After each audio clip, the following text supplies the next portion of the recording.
Παναγιώτης Καράμπελας, μέλος της Διοίκησης του Εργατικού Κέντρου και της ΔΑΣ, της Δημοκρατικής Αγωνιστικής Συνεργασίας. Την Κυριακή 30 Νοεμβρίου θα διεξαχθεί η εκλογοαπολογιστική Γενική Συνέλευση του Εργατικού Κέντρου Καλαμάτας, στην οποία θα συμμετέχουν 185 εκλεγμένοι αντιπρόσωποι από κάθε σωματείο του νομού μας. Η Γενική Συνέλευση είναι ένας μεγάλος σταθμός για το εργατικό κίνημα, γιατί μαζεύονται εργάτες, συζητάνε και αποφασίζουν νέα διοίκηση, νέο πρόεδρο, παίρνουν νέα απόφαση για τη ζωή τους.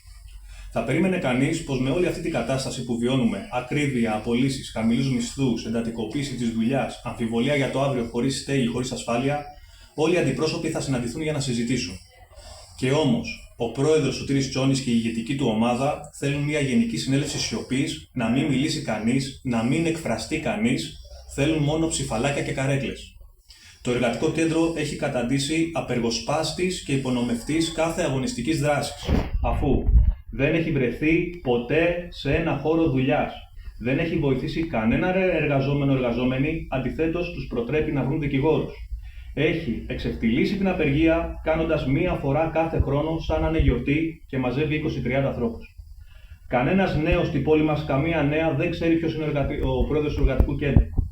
Δεν πήρε απόφαση, αγώνα, απεργία τη μέρα που ψηφίζαν στη Βουλή το 13ωρο το τσάκισμα της ζωής μας.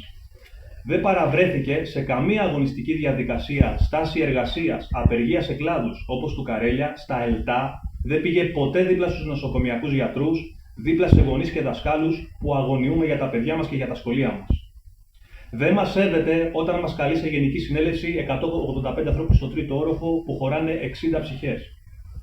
Θέλουμε όλα τα σωματεία, εμείς οι αντιπρόσωποι της ΔΑΣ, και τους καλούμε, ώστε να γίνουμε και να είμαστε ενωμένοι, να αποφασίζουμε εμείς όλοι μαζί και όχι μόνο ο πρόεδρος με το έτσι θέλω και να μεταφράζει το καταστατικό όπως τον βολεύει. Θέλουμε κινητοποιήσεις όπως τη μεγάλη απεργία στις 28 Φλεβάρι του 2025 που οργανώθηκε από πολλά διαφορετικά σωματεία. Χιλιάδες άνθρωποι δίδαξαν την αλληλεγγύη, τη δύναμη και ένωσαν τη φωνή τους. Ο μόνος που έλειπε από αυτή την οργάνωση αυτού του αγώνα ήταν ο πρόεδρος του Εργατικού Κέντρου. Θέλουμε ένα σωματείο ιδιωτικών υπαλλήλων και όχι 4. Θέλουμε ένα σωματείο στις κατασκευές και στους οικοδόμους και όχι 5. Θέλουμε γενική συνέλευση που θα είναι ζωντανή, με συζητήσεις, προβληματισμούς, διαφωνίες, προτάσεις και κυρίως αποφάσεις που θα καλυτερεύουν τη ζωή μας. Θέλουμε εργατικό κέντρο και πρόεδρο που αντί να κάθεται στο γραφείο του, να μεριμνά, να έχει παρέμβαση και παρουσία σε όλους τους εργασιακούς χώρους, να μπαίνει μπροστά, να μπαίνει μέσα στους χώρους αυτούς και να υπερασπίζεται τους εργαζόμενους απέναντι στους εργοδότες. Οι αντιπρόσωποι της ΔΑΣ όλα αυτά τα χρόνια πορευόμαστε σε αυτή την πορεία, καλώντας όλα τα σωματεία σε συχνές συσκέψεις και όχι μία φορά στα 3 χρόνια, βάζοντας εμπόδια σε πληστηριασμούς, σταματώντας εργοδοτικές αυθαιρεσίες, κερδίζοντας δεδουλεμένα, παίρνοντας πίσω απολύσεις. Καλούμε όλους τους συναδέλφους να ψηφίσουν, να στηρίξουν τη ΔΑΣ και να κάνουμε μία αλλαγή στην πόλη μας. Να πάρουμε το τιμόνι εμείς για τους εργάτες και για κάτι καλύτερο για τη ζωή μας και για τα παιδιά μας.